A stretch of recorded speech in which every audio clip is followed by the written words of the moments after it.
off. We had to do these like random acts of kindness within our group. And I was like, oh, I'll just throw it into one of those selection wheels. Yeah. Hey Dennis, Yeah. this is for not next meeting, but And then the it meeting after, or turned does out this need to be really ready for weird where Monday? all of us ended up with each other. I'll ask her. You'll have to ask Kim, I don't know It that was for the a fact. weirdest random selection ever. We're like, How like random I was it? ended up with Courtney, Courtney ended up with me.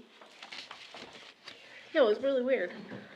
It's for the next meeting. Okay, so, Sorry. let's see, ninth. Next Monday. Okay, And whoever you guys vote on tonight, we'll swear them in next Monday too. perfect. So this is for Monday? Yes. Okay. All we're doing is Third reading, right? It should be second. Second? second. Okay.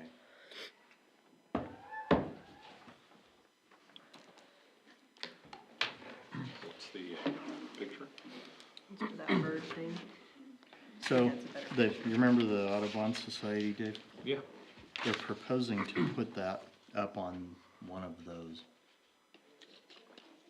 Their guys little to voice your opinion tracker on it. thing. What's Yeah. it look like? Is it a looks single like- one? It looks like this. Or, I just wonder if it's up that high, are we gonna, is anybody If gonna anyone notice it? notices at night when the star is actually noteworthy, they Yeah. have the most Yeah. superb eyeballs. True, I am It's all envious. of this? true, true. Like they all look really splintered to me anyway, because Like, you'd see it what next she to it, but told me was even from the interstate, I that the think it'd antenna be, would probably It'd be hard to see, yeah, yeah. I agree. the more simple one. Gotcha. Will they give us like an update after a year or two of collecting data?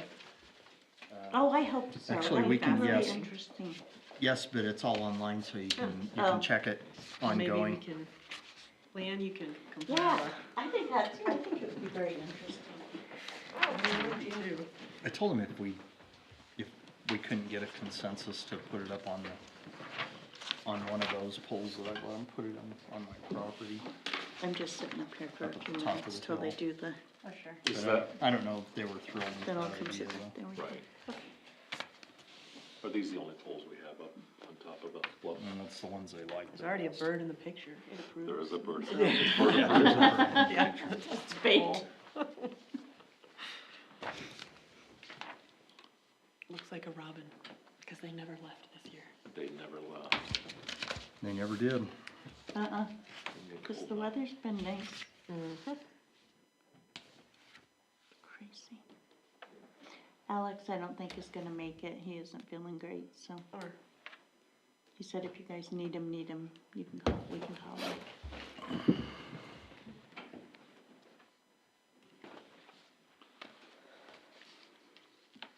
Is the recorder all set to go? Yep.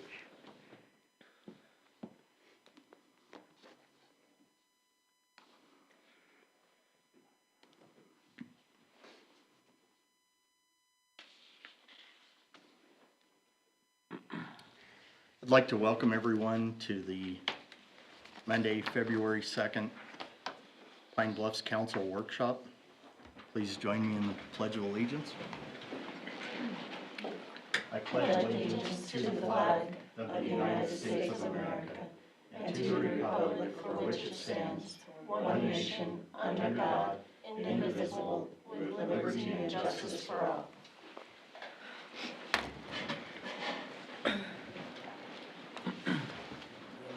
Let's see. What do I have?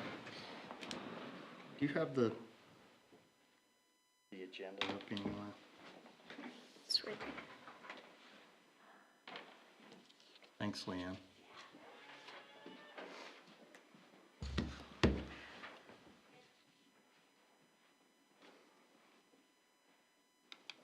The new business and action items are interview council member applicants, Mark Knotts, Amy Curry, and Kevin Marcourt.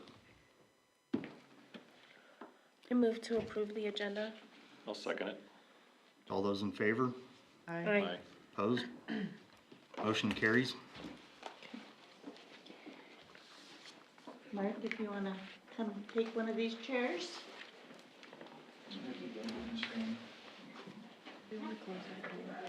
Yes, please. No. You want to start with the questions? Please. Yeah, Are we just sure. gonna like each ask one kind of thing, or what's Yeah, the?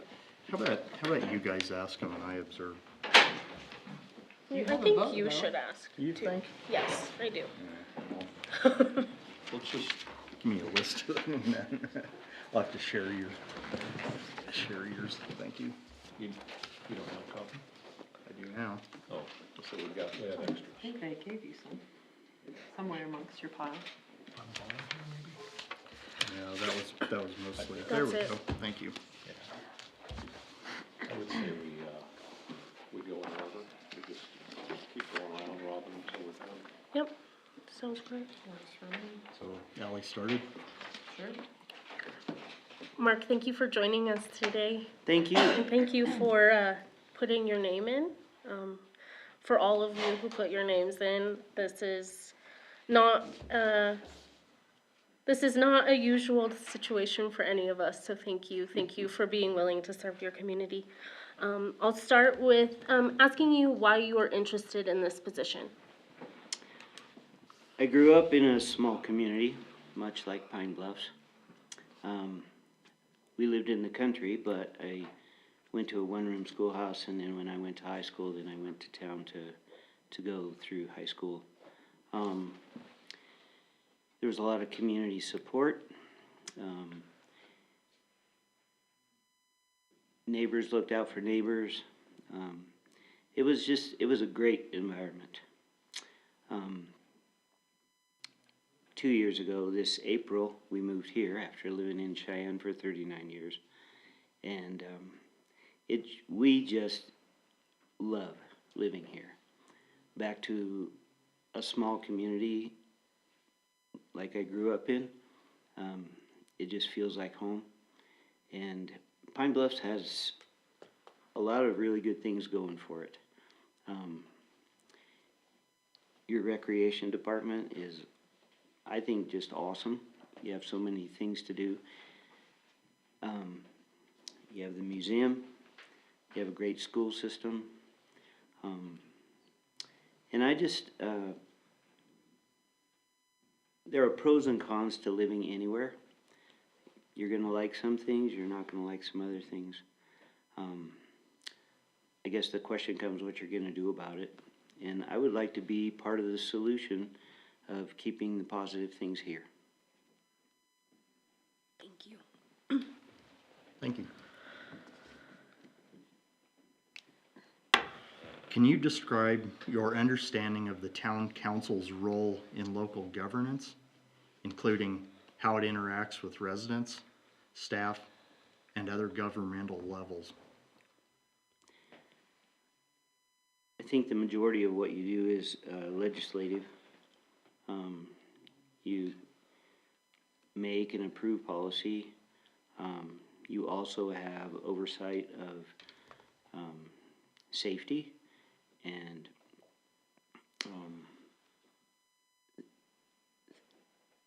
things like that. Zoning requirements, all that kind of stuff that is in the weeds, I guess you would say. Your interaction with the public comes through public meetings like this, and also just face-to-face interaction with your neighbors. And that's about what I have. Thank you. So Mark, what are the three most pressing issues facing our community, and what would be your plan to address them, Well, from your perspective? that's an easy question. No. To be honest, I think any community has the same issues. Budget, infrastructure, and in some small or large part, wanting to attract businesses and families that would be a positive influence on the community. You're constrained, of course, by the amount of help that you receive from the state and the county. So budget comes down to just being accountable and making sure that the money's going where you appropriated it for. Infrastructure. Some communities all over the country, some of them are old and their infrastructure's crumbling and they don't have the money to fix it. And I don't know about Pine Bluff specifically, how the infrastructure here is. But I imagine there's some that needs replaced or upgraded, just like anywhere. Then also, if you're a problem with infrastructure comes, if you're a growing community, having enough money to take care of putting that infrastructure in. And that's goes back to a budget concern again. And then also on attracting families and businesses.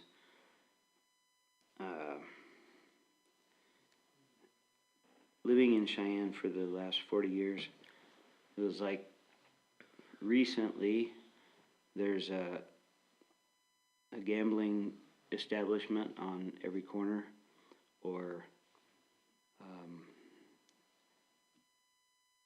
racetrack betting, whatever you want. Also the big data centers that are moving in there, it's getting so, that infrastructure is getting put under a huge load, and it'll be interesting to see how that all shakes out. But as far as me being able to answer those three issues,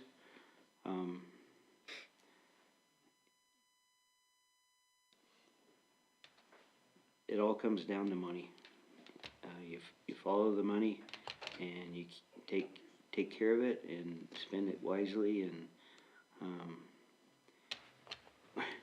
when things get tight, you figure out a way to make it work. Very good, thank you. Sure. Okay, this question has kind of two parts, so Okay. I'll ask you the first part, All right. and then the other one ties to it, so just be prepared. Ready. Okay, tell us about a time you had to make a difficult decision that was unpopular. How did you handle the backlash? Okay. I don't think most people in their employment rise to that level of making decisions for those down below them. Most people have decisions given to them, and I was never in a position where I had to make a decision that affected those under me. I was more of a mid-level person that I was given direction, and that's what I did, and did my best to improve on it, but it didn't affect the other employees around me. My most recent tough decision that received a lot of backlash was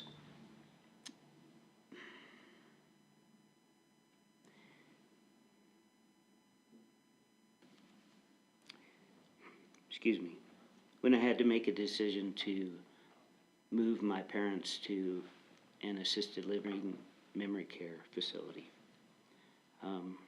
I took them out of their home that they had lived in for 31 years, that they felt everything was just fine. We can manage this. I had already taken care of them for 4 years, and 2 full-time jobs was not good for my health or my marriage. So I retired early so that I could continue to take care of them. Anyway, I made the decision to move them to a memory care facility, and the backlash was not fun, but understandable. And after they had been there for probably 6 months, they realized that it was the best decision. And I could go from being a full-time caretaker of my parents to a son, which was good for both of us. So that would be my answer. Okay. Here's the follow-up, thank you. Are you comfortable making tough executive decisions that may not be popular? I don't have a problem saying no. We gathered from your story. Thank you.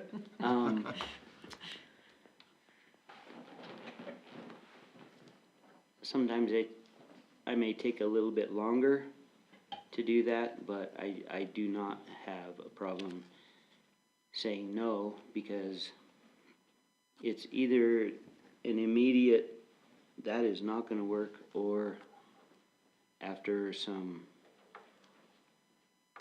investigation into what I've been asked, I'll come up with that. Thank you. How do you plan to remain transparent and accessible to the public once you are in office? Did you catch my bug from last week? I think maybe I did, sorry. It's not fun. It isn't fun. Transparency for the city council. I think you make goals and you make policy, and you publish them. That gives the public a start on accountability. Then as you progress through these goals and things, you have public meetings, you have social media that you can regularly update to let the public know what's going on. And eventually you either reach your goal or you rethink when it should be done, those kind of things. But I think that's how you keep accountable and open to the public, and even amongst yourselves. Did you get that done on time? And so that's my answer. Thank you. Thank you.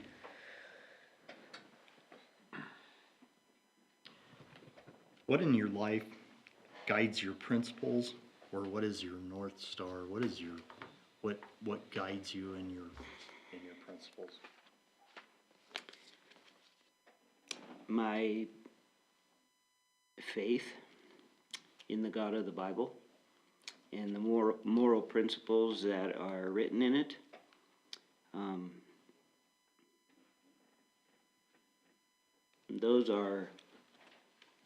Those are my constant. And if I'm living by those principles, if I'm making decisions that affect other people and I'm living by those principles,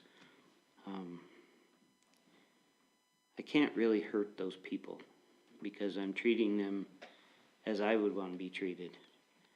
And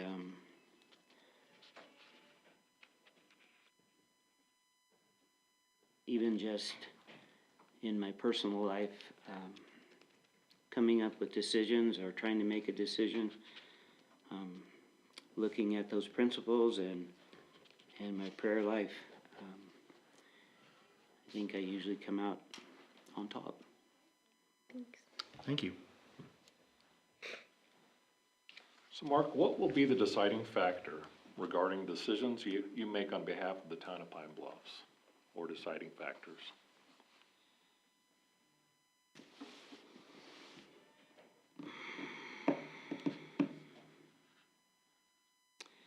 I think that comes down to information that I gather for myself, collaboration with the other council members,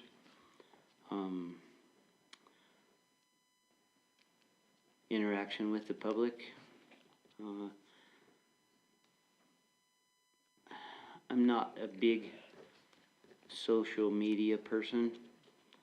That can have positive or negative effect, but I think keeping it real with the people that you work with on the council, with input from the public, and then going back to those guiding principles, you come up with an answer that you can live with. Thank you. Sure. Okay, beyond formal executive sessions, council members sometimes receive confidential briefings, emails, or attorney-client communications. How would you approach protecting the confidentiality of those materials in your role?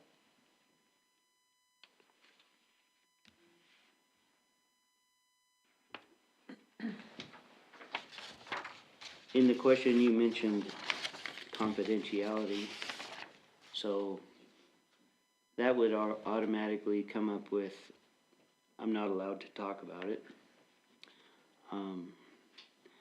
But if in the course of a conversation,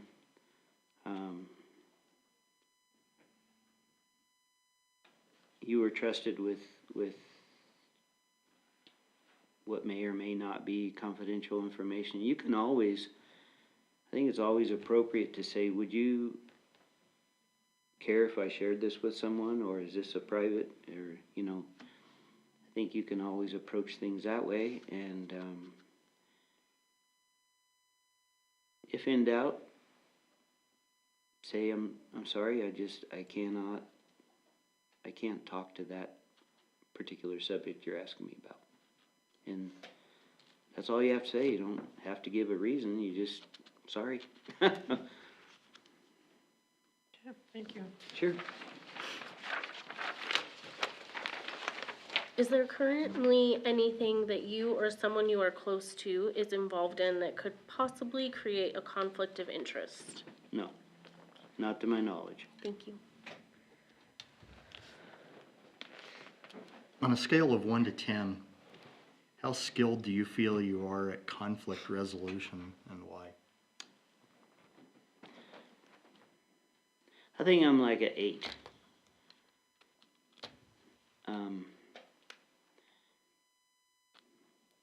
There's a couple of things with conflict resolution that come into play. There's 2 parties or more that want to resolve it in the first place. If that's not there, you're not going very far. But if they do want to resolve it, I think listening skills are a huge importance. And if you're given the opportunity to be the person that brings those 2 parties together, you kinda have to go into that with the attitude of, I don't have a preconceived answer for what's gonna go on here. I need to listen to both sides and then reiterate back to those people, what I hear them saying individually. And then they either acknowledge that that's correct, or you straighten out how you think that's going. And once you get that accomplished, then you can get the two together to begin to collaborate on a solution for whatever problem it is. Thank you. So Mark, do you stand to benefit from being on the town council? Yes, Okay, could you describe that, how? I can. I plan on benefiting in my personal character growth. My listening skills, my collaborative skills with other members, people, the public, understanding better the community that I live in. So, yeah, I do believe that I'm gonna benefit. Okay, very good, thank you. Yeah. What improvements do you believe are needed most in Pine Bluffs? You're just reading it off the page. I Well, excuse me a second.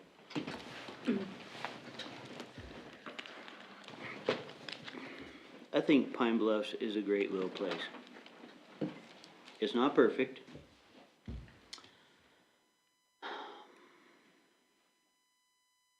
I grew up in western Nebraska, and as a teenager I drove to Denver and Cheyenne a lot. Of course, that was 50 some years ago. Living in Cheyenne and traveling to Ohio or back to Nebraska to play golf or on my home course, those kind of things. You know, Pine Bluffs was always just kind of a woo, and you drove through, and after 2016 you said, wow, that was a lot of hail.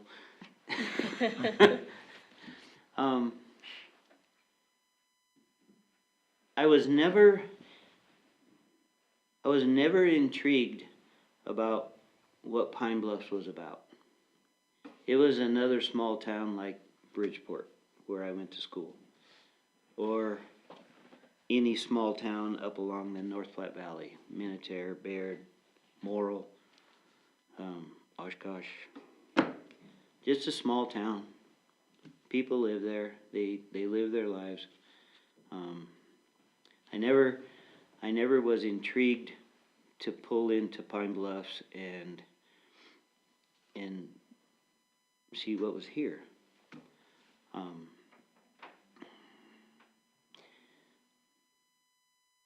Now that we've lived here almost 2 years, I love it.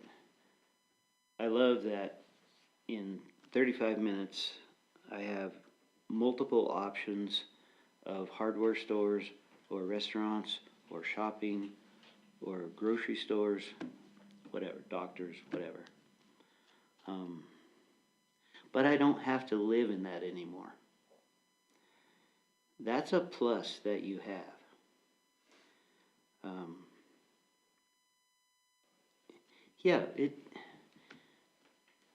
There's not a lot of small businesses here because I owned a small business in Cheyenne, and I know the struggle that it is to meet the market need and then have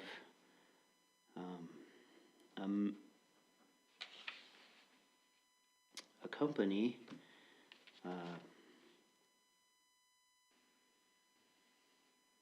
go online and take away 50% of your business, just because of their buying ability and, you know, our customers still wanted to come in and take things off the shelf and open them and feel them and get your knowledge about them, and then turn to you and say, well, I can get this for $15 cheaper. Appreciate it.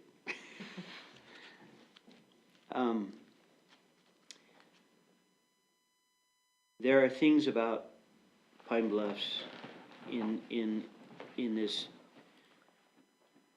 age that we live in, of being able to work from home, the ability to once a week go to Cheyenne or Fort Collins, whatever you want to do, and do the shopping that you can't accomplish here.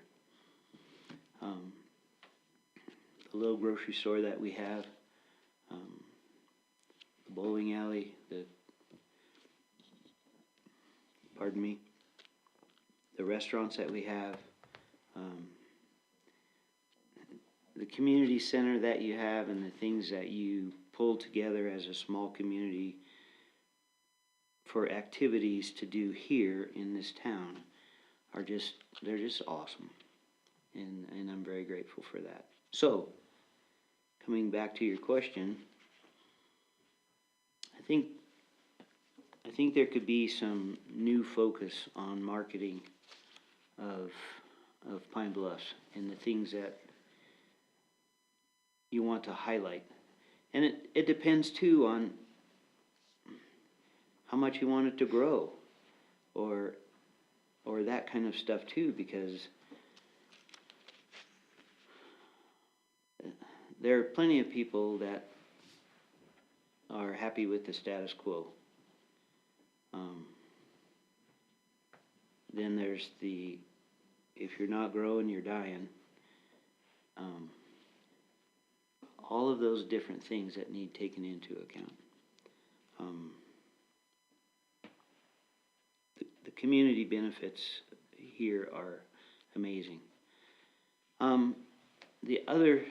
So marketing is one thing. I don't recall very many billboards coming in other than the archaeology site, the distillery, Always Manufacturing had their marquee right there by the business. But even like Baird and Bridgeport, they have Courthouse Rock and Chimney Rock signs clear over here next to the border that are and we still got 40 miles off the interstate to get there, but they're reaching out, and Baird is where Chimney Rock is. Baird's pretty much a dead town. Bridgeport, which is where I went to high school and stuff, it's 1,400 people, just a few hundred more than here, but it's pretty vibrant. They have a pretty vibrant downtown. I mean, shopping, a few clothing stores, shopping, restaurants, things like that. But they're marketing themselves, and Scottsbluff is 35 miles away, which has, again, like Cheyenne, multiple choices, options for those kind of things. Yet Bridgeport is hanging on to its own, and I think the people that live there understand that we either support what's going on or it's going to go away. One more thing. As I drive around town, there are some beautiful homes here. I think people take a lot of pride in their property.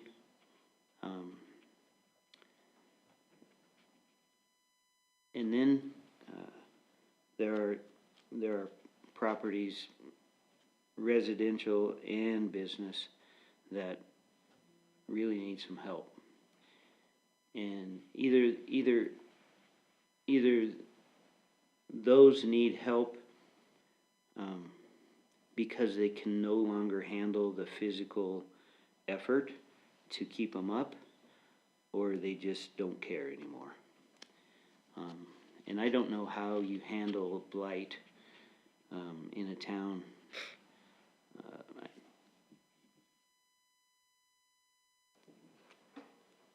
On a town council type of situation. But I think that's something that needs addressed, and I don't know if that can be through volunteer groups like church ministries, you know, things like that that can go around and paint a fence or pick up trash or just invest in your community through things like that. But I guess those are the two big things that I see. Okay, thank you. You bet. Pine Bluffs operates on a limited budget. How would you, I should back up, this is a two-part question. Pine Bluffs operates on a limited budget. How would you prioritize spending when resources are tight? I didn't get the last part of that. How would you prioritize spending when resources are tight?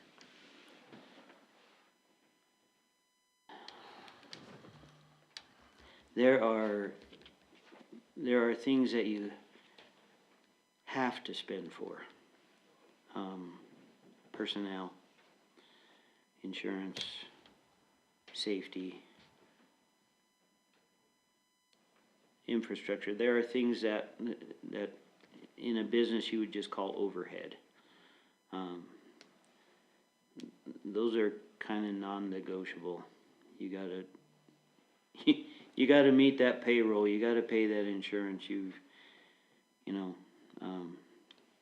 Sometimes on things like insurance, you can shop around and look for a better deal.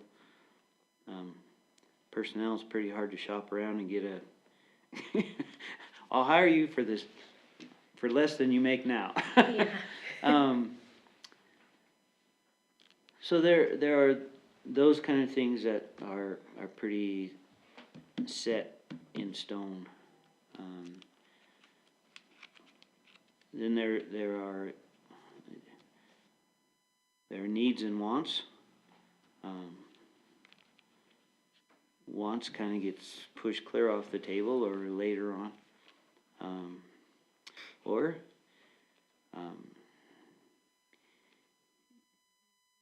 You try to push some of those things off for a while and apply for grants. Try to get help from the county or the state or the government. It's what are the things that have to be done, and you spend your money on that as the best that you can, and the rest is, it's like your home budget. Sometimes you don't get to do all the things that you want to do. For sure. And they'll be at a later date. If faced with a budget shortfall, how would you prioritize spending on essential services like public safety, infrastructure, and community programs? I think that would be a collaborative effort between the city council members. Yeah. I don't know. Every scenario has a different answer. But those are tough decisions, and sometimes you have to say no. Yeah. Thank you. Yeah. How would you respond if an influential person pressured you to make a decision you don't believe is right?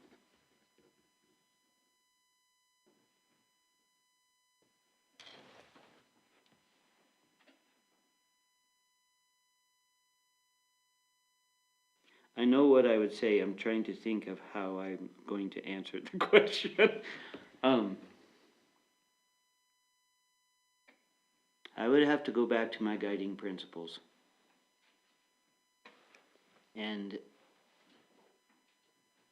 just firmly tell that person that it goes against my principles and I can't vote that way, and it's not right for you to expect that you can influence a public official. Thank you. That's Okay, Mark, give an example of a mistake you made and how you took responsibility for it. Just one.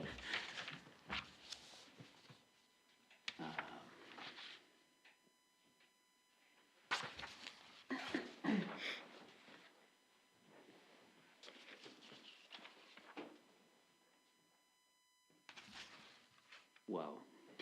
I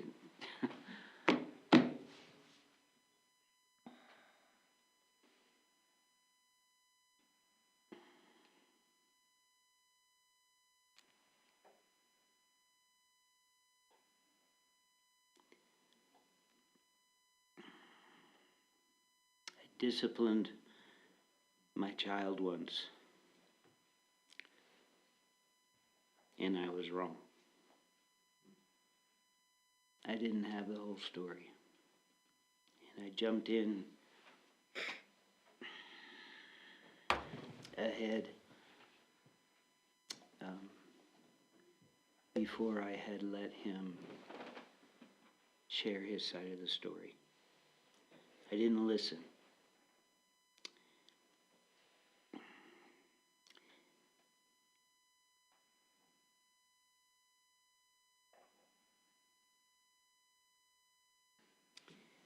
And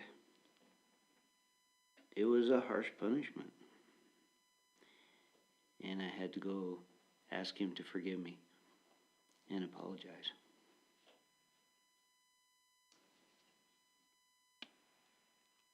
Good. Thank you. That was the last question. Good. You had great, that was a rough one, honest answers. That actually. was a hard one. There are a couple in there. But thank you for your honesty. welcome. Thanks, Mark. Thank you, Mark. Appreciate you coming in and fielding those questions. Yep, thank you. Thanks, Mark. Thank you.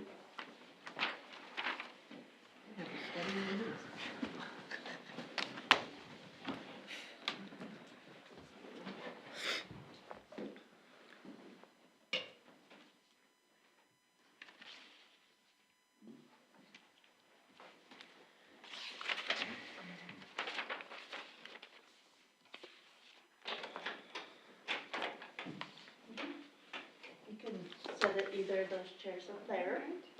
Hello. Hi, Amy. Thank you for coming in for this interview. Thank you Really for having appreciate me. it. Okay. We're gonna go in order of Ally and then myself and Dave, We'll and just pop over and Alright. ask you questions. we'll make our way through the questions. Thank you for being here and being willing to serve your community. Absolutely. Can you tell us why you are interested in this position?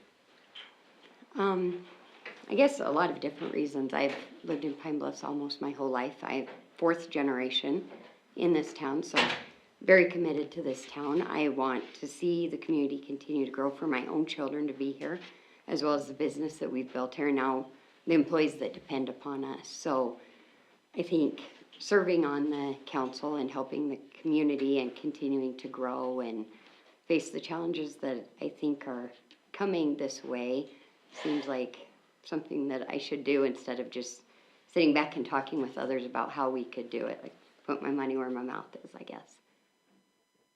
Thank you. Thank you. Can you describe your understanding of the town council's role in local governance, including how it interacts with residents, staff, and other governmental levels? Sure. So My understanding is that we are here to represent the people of Pine Bluffs, that we're elected, and our duties go from employment to coming up with a budget and managing the taxes and the funds that are gained, as well as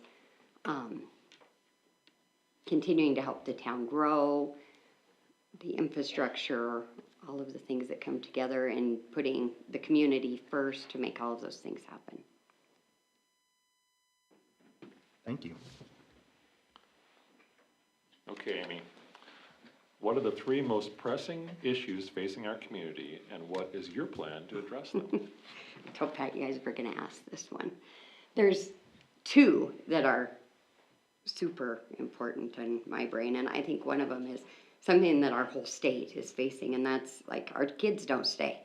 Our kids graduate and they leave, you know, and that's happening across the entire state. We're not a young state anymore. We're more of a bedroom and retirement community. So I think we need to find a way to keep our youth here so that they continue to put in and stay, and we continue to be relevant moving forward.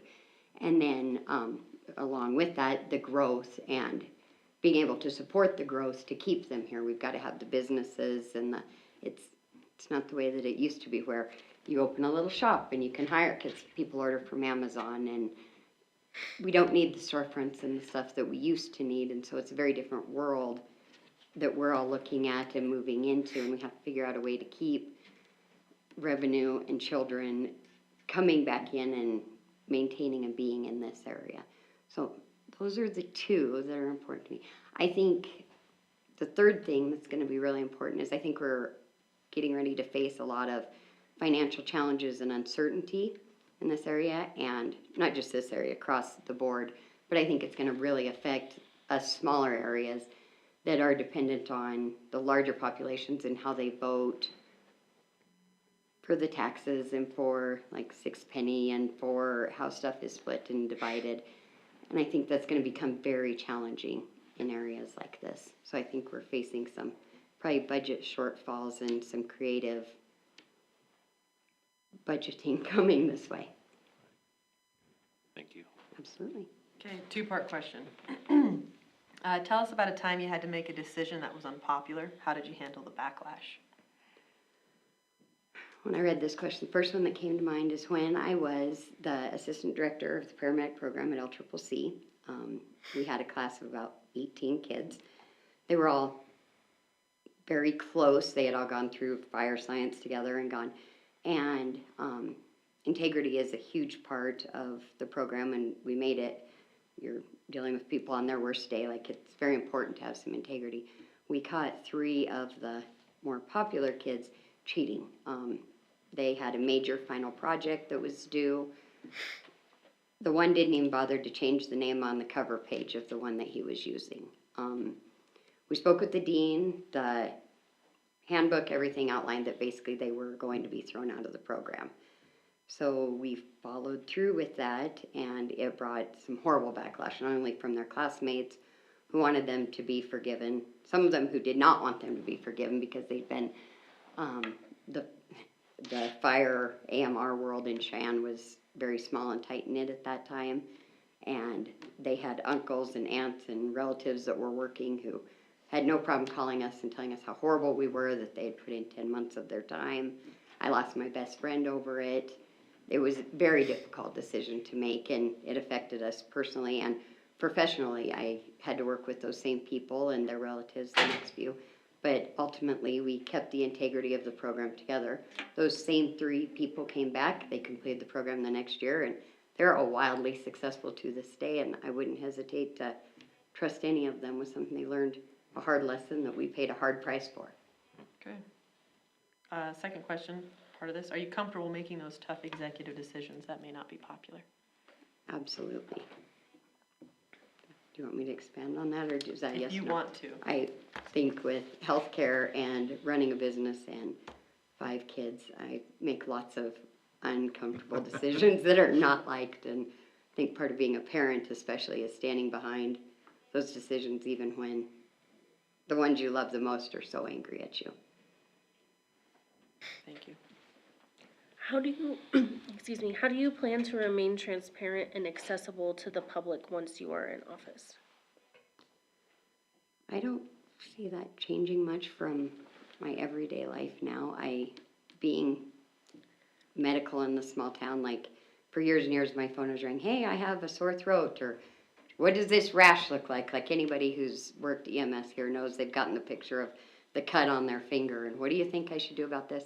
And now with the restaurant, my cell phone goes like, can I have reservations for, or can I order, I have no problem being available. I think the key will be making sure that information is given at the appropriate times and that they're directed to the appropriate people to answer those questions.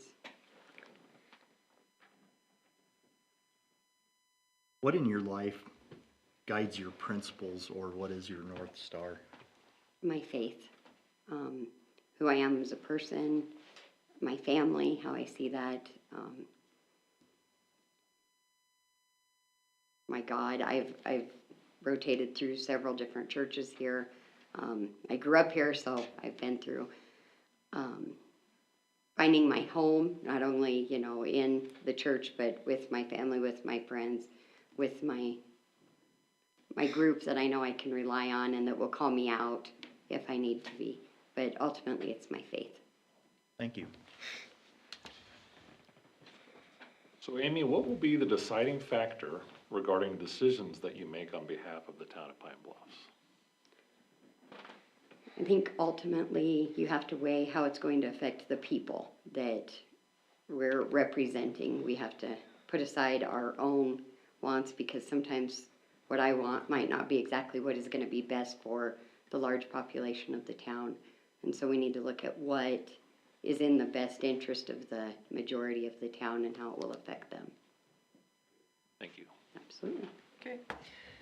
Beyond formal executive sessions, council members sometimes receive confidential briefings, emails, or attorney-client communications. How would you approach protecting the confidentiality of those materials in your role?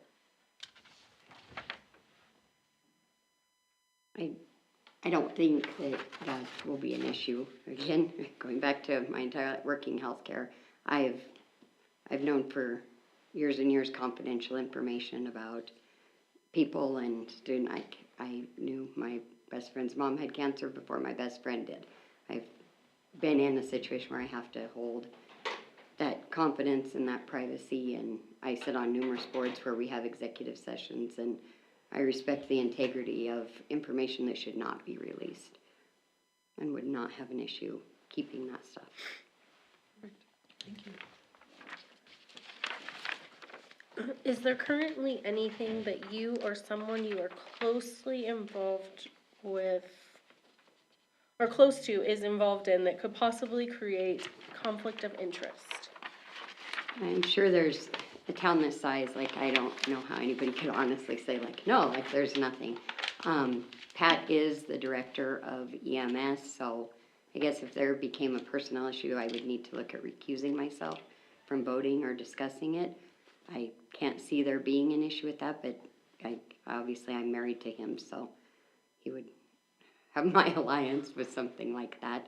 Our house also, as you guys know, that we sold is still unsettled until the state land is gained. I can't see that being a conflict, but it is definitely something that is going to be before you guys that will take place over that and look into. But I don't see anything being a major issue, but there are definitely things.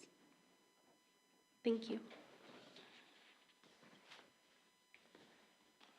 Okay, Amy, on a scale of 1 to 10, how skilled do you feel you are at conflict resolution, and why? I say 15. I have 5 kids.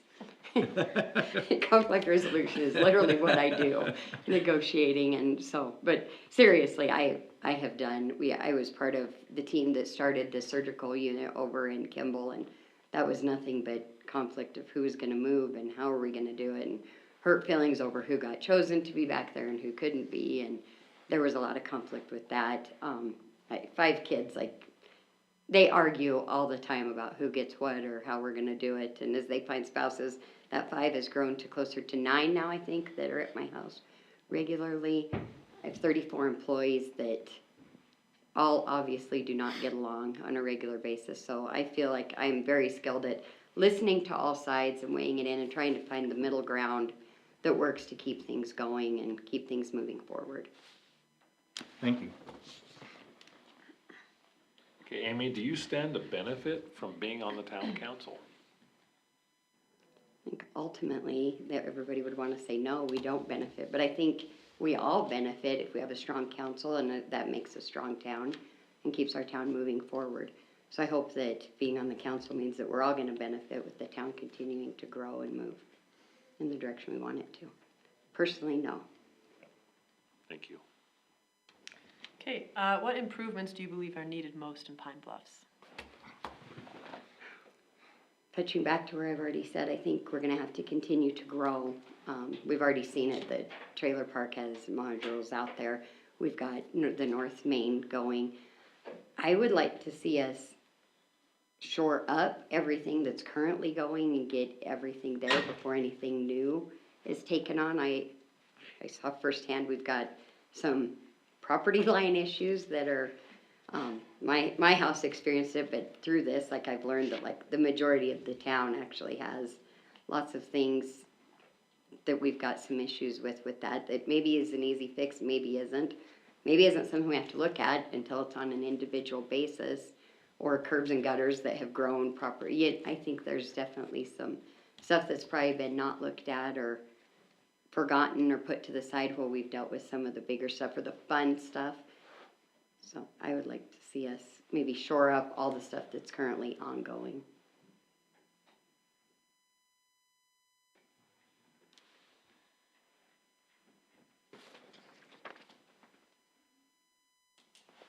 This is a two-part question. Pine Bluffs operates on a limited budget. How would you prioritize spending when resources are tight? Such a hard one. I think they're gonna get tighter. I think we have to put the needs of the town and what can be, just like we do in our house. I mean, everybody's had a shortened budget or some difficulty. I think we've got to put the needs of what is a priority, what can be put off till tomorrow, what can wait while we seek a grant or maybe more funding or outside funding. What is the priority now, and what can't wait versus what could maybe wait, or what could we Band-Aid to make slide through until maybe an easier time or an additional funding revenue source could be found. If faced with a budget shortfall, how would you prioritize spending on essential services like public safety, infrastructure, and community programs? That's tough. That's where I feel that we're headed. We've got, fire and ambulance and law enforcement that, everybody wants to pick up the phone and call 911 and somebody's at your house and can take care of you.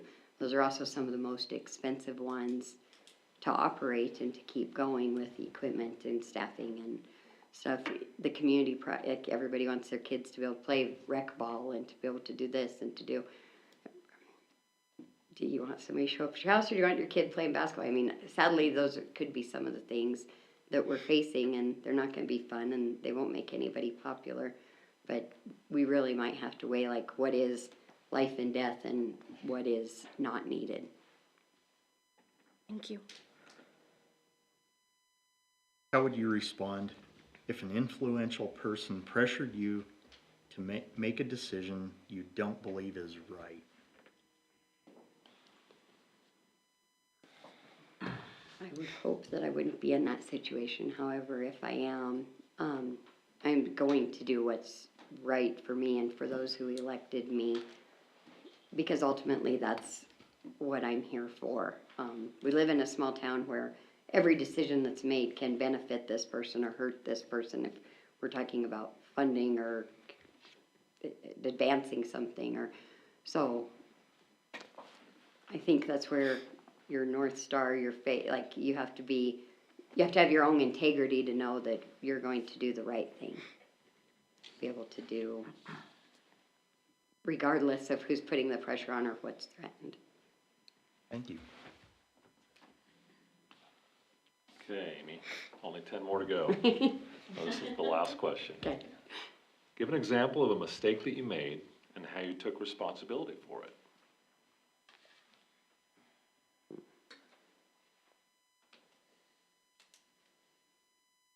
I made lots of mistakes.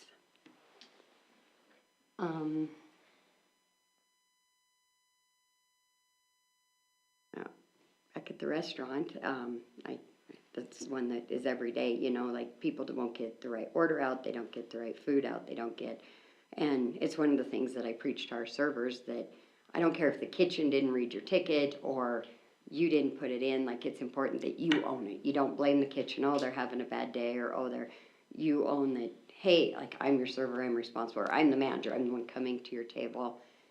I'm gonna do whatever I can to make it right. I'm gonna give you the free dessert or comp your meal or buy, like, I think it's important that we all take responsibility for ourselves, sometimes even when it's not on us, if it's our place or our stuff. As a mom, I make mistakes all the time. As a spouse, I continually mess up. I think it's important to look at what caused that, or what led me to make that decision, or not having all the facts around me, to ultimately see where I can improve upon that. Have an honest conversation with, whether it was my kid or my husband or an employee or wherever that's at, and see how we can avoid doing it and moving it forward. That's kind of around the one that popped into my head. It was hospital-based and I couldn't give you, and so my brain did not continue, so I apologize. That's good. No worries. Thank you. Yeah. Thanks, Amy. Appreciate you coming in Thank here you and for having fielding me. all Thanks, these Amy. questions. That's a tough thing. You can stay in here if you want, or you can leave.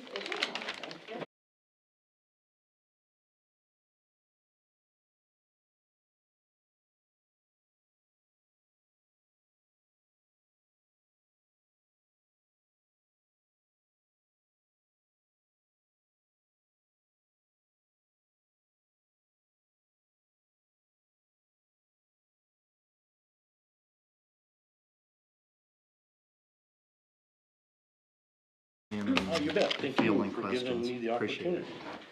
opportunity.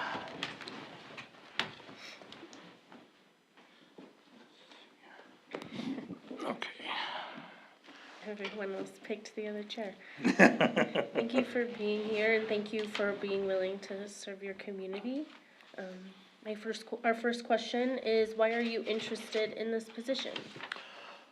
I guess I'm interested, because my family actually has really deep roots here in Pine Bluffs. My great grandparents actually homesteaded some of the areas around here, so we've had like 4 and 5 generations that have lived here. I would be a 4th generation. I grew up here, went to school here.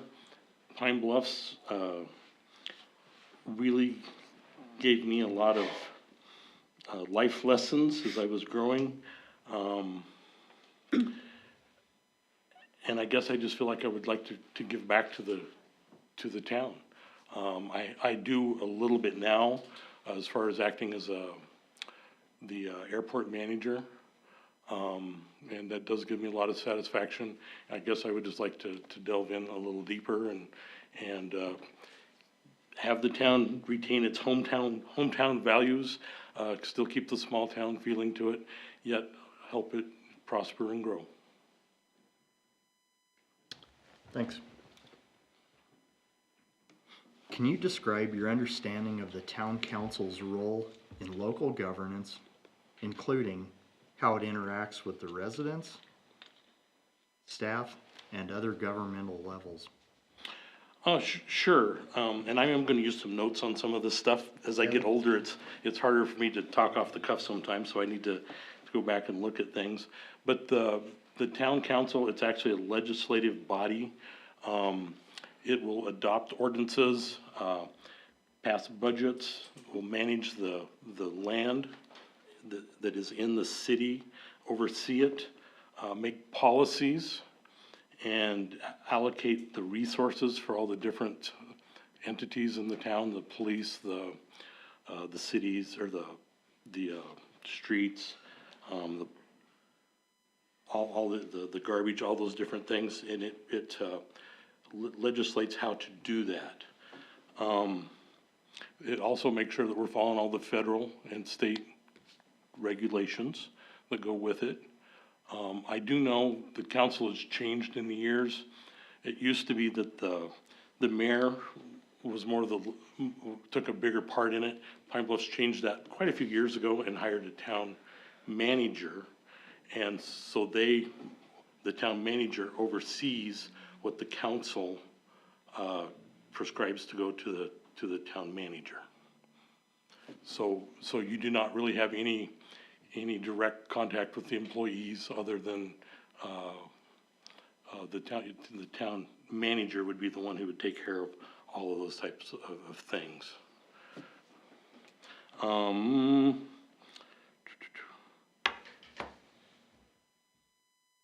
How I would be accessible, just through the email, phone calls, people can get my phone number. I have my information on the website, the town website, social media, and I would really keep it open just with good old conversations. I like talking to people, you know, so continue to do all the things that I do, and I do get people that talk to me a lot about the town, the things they like, they don't like, and it would give me an opportunity to, you know, bring it back to the town.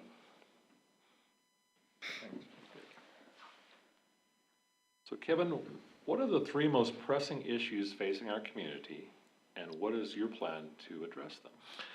The big one, and I'm sure everybody else has said it too, is funding.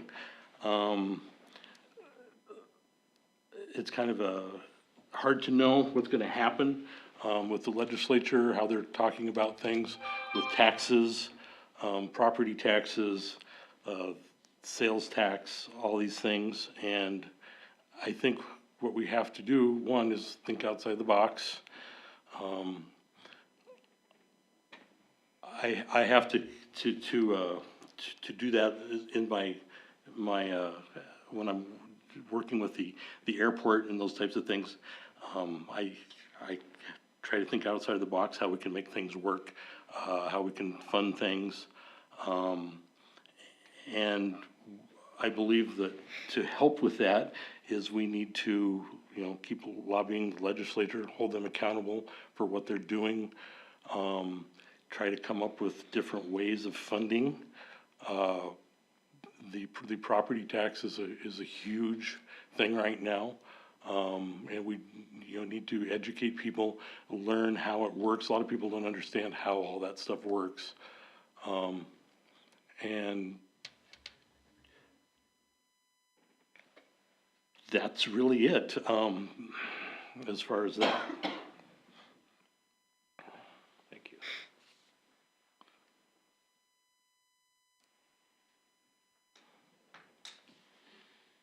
Okay, two-part question here. Oh, did you, I'm sorry, Oh. I just answered the first one. You were asking for 3 things, right?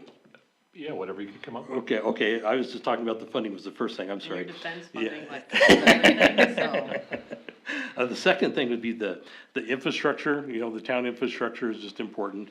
You got the water, sewer, streets, sanitation, electricity, staying on top of all those things, the maintenance. If you can stay on top of your preventive maintenance, it's so much cheaper than having to go through, let things go, and having to replace. And I do know some of our infrastructure is aging. The city's done a great job keeping that stuff up, though. And I would just want to continue doing what we're doing to maintain it. I know there's going to be, as the city grows, there's going to be more and more challenges to that, adding new infrastructure, and that'll be a very important part also. The last thing would be the north subdivision, just the continuing the growth of it, encouraging businesses and residents to come in, come up with different ways to invite them in. The businesses, there's already quite a bit going on out there, helps the city in the whole with sales tax, property taxes, all those types of things.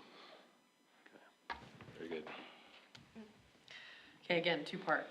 Okay. Tell us about a time you had to make a difficult decision that was unpopular. How did you handle the backlash? So way back in the day, I was an assistant terminal manager for a trucking company. We had probably 6 or 7 employees at that particular truck terminal. And it came down to the decision that we had to close it. And it was a really hard decision to do. We had people who, worked there. And it came down to that, the terminal wasn't gonna work, wouldn't be profitable, and the company wanted to close it, so we decided to close it.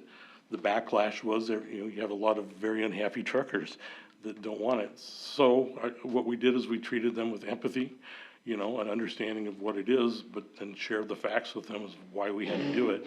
And most people understood, what was going on, so. Okay, and then second part, are you comfortable making tough executive decisions that may not be popular? Yeah, yep, I've had to make hard decisions my entire life, so. Okay, thank you. How do you plan to remain transparent and accessible to the public once you are in office? I just plan to continue doing what I do now, I visit with people, see them at the post office, plan on participating in community functions, trail days, any of the things that go on. Make sure my number is out there. I believe their emails at least are on the website for the city. Would want to make sure all that's out there and just make myself available.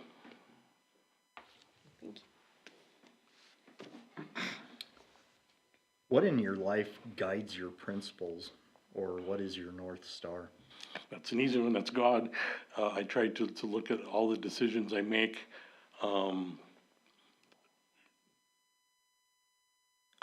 go take them, run them through all the different processes of my brain, and ultimately, I want to make sure that, God is what leads me, and I try to do things in a godly way. Not godly way, but in a Christian way, and do what's right. Thank you. All right, Kevin, what will be the deciding factor regarding the decisions you make on behalf of the town of Pine Bluffs? Ultimately, it's what is best for the town. It may be something that is not that great for me. I may not like my trash rates to have to go up, but if it's the best thing for the town to make it work, that's what's gotta happen. It's not necessarily about what I want, but it's what is about the best for the town. Thank you. Okay. Beyond formal executive sessions, council members sometimes receive confidential briefings, emails, or attorney-client communications. How would you approach protecting the confidentiality of those materials in your role? Confidentiality is very, very important when you need it. On any of the boards or the things I've done, I've always taken it very seriously and take it to heart and understand that when you're given this information, it's not to go out. I also have completed the public officer training course, and they had a lot of information on that. And that's, if it's confidential, it's confidential.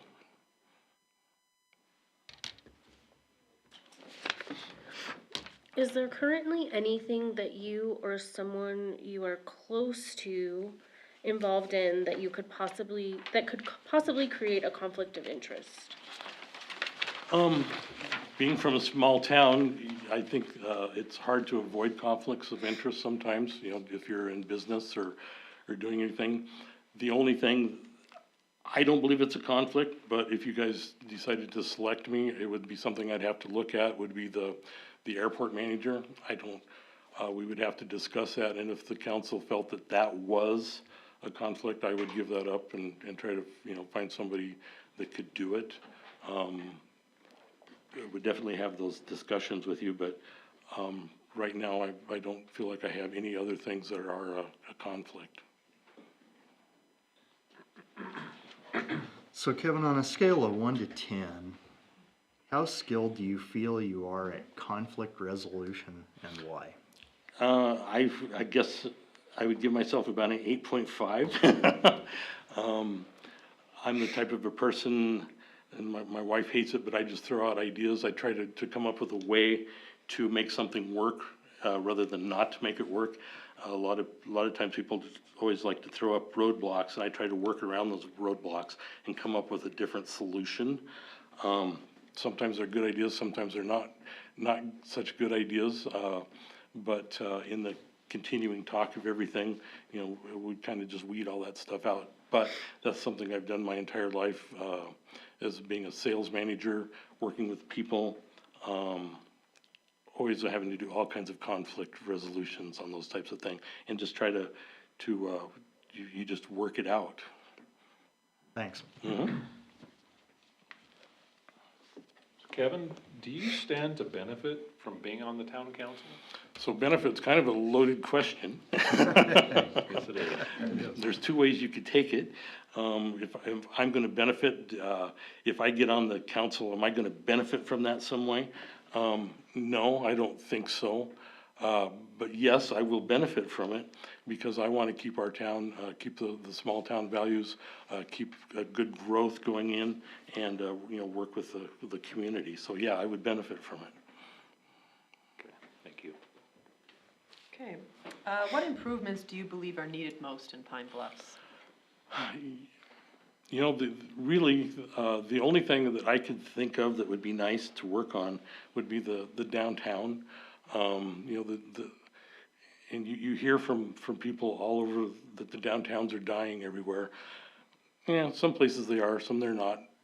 My wife and I have done a lot of traveling, especially through Wyoming, and it's amazing some of the downtowns. The downtown is kind of the heart and soul of the community. And it would just be nice to be able to reinvigorate it a little bit, entice more businesses to come to town and get more people coming into the downtown areas.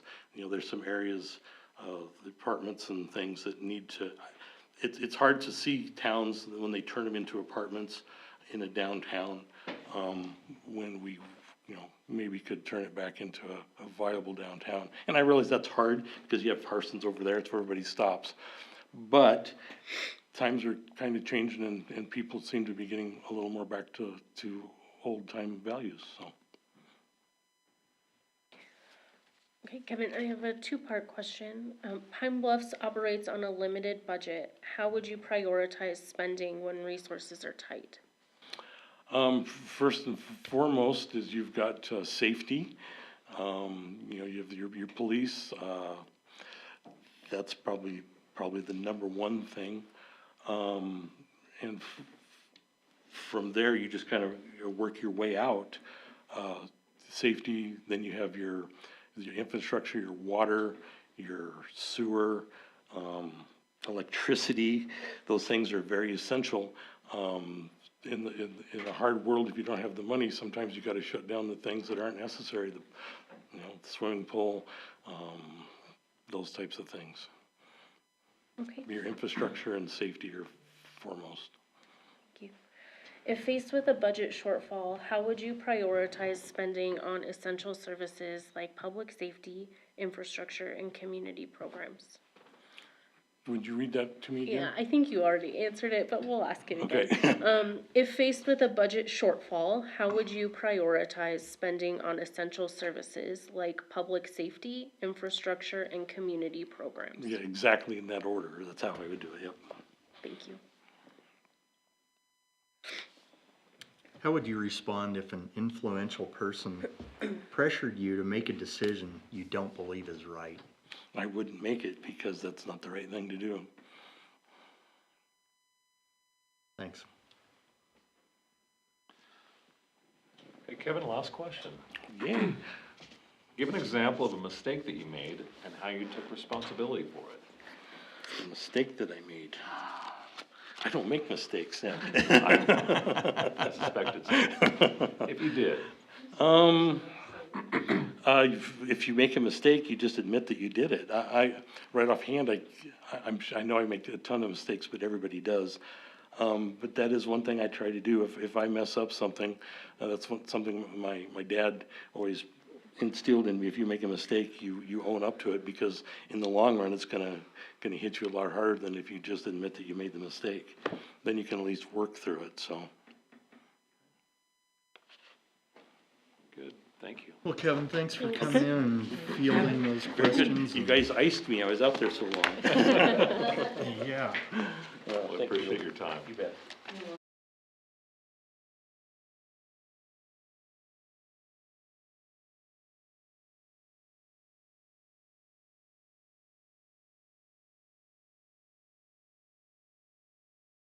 Expand the council with 2 more seats, so we can all. I agree. This is brutal. Yeah, it was a really tough decision, Yeah, which is a great problem to have. yep, it Truthfully. is. All I can say is I'm glad that we didn't have to do this. Those questions are pretty challenging. Yeah. What's the mechanism? Can we It has to be a roll call vote.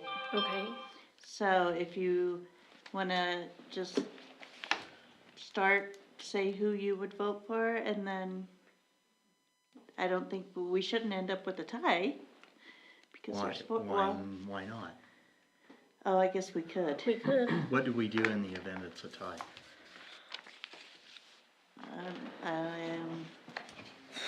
I don't know.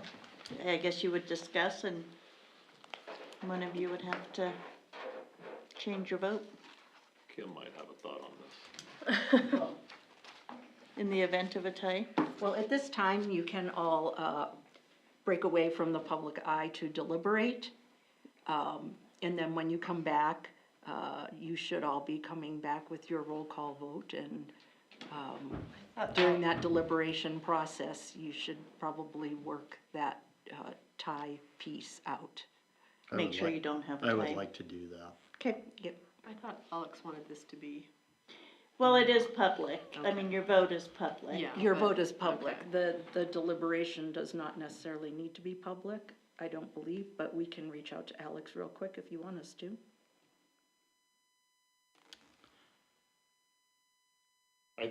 My personal feeling is the interviews were public, the decision is public. Yes. I would know how I would feel if I were part of this process. Out of respect for our applicants, I would like to deliberate about this for a few minutes, not in public. I would also like to do that. And I need a minute or two All right. to be excused. If you wanna take a few minutes and we'll take a break and, Yeah, okay. wait, so we're Go into executive session. second. All in favor? Aye.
Okay, it requires a roll call vote, so we will proceed. Okay. And being the mayor, I'll cast my first vote for Amy Curry. I will also cast my vote for Amy Curry. I will cast my vote for Amy Curry as well. Okay, Amy Curry. all right. It is unanimous. We can do the swearing in at next Monday's meeting on February 9th at 6 o'clock. There's no workshop with that one, right? No. Are you good with that, Amy? Thank you, yes. Okay, Congratulations. congratulations. That's it. It's all of our business, wasn't it? It is all the business to Yep. business. Okay. Make sure. While he's looking, I just want to say thank you to all the candidates. It was a difficult decision. All of them were phenomenal. Yeah. And the town would have been lucky to have any one of them, lost it. or all three of them. So, thank you both to everyone who put in their applications, and then also those who we interviewed. Thank you. You didn't make it easy on Very us. much so. The only other thing I have on this specific topic related is that, Mayor Harrison's funeral is tomorrow at 2:30 at the Methodist Church. And for anyone who's tuning in and may be interested to know that. So, thinking of his family. And I guess we covered that under the announcements and meetings, that the regular council meeting is Monday, February 9th, 2026 at 6 p.m. Do I hear a motion to adjourn? So moved. Second. All those in favor? Aye. Aye. All right. Motion carries. Perfect.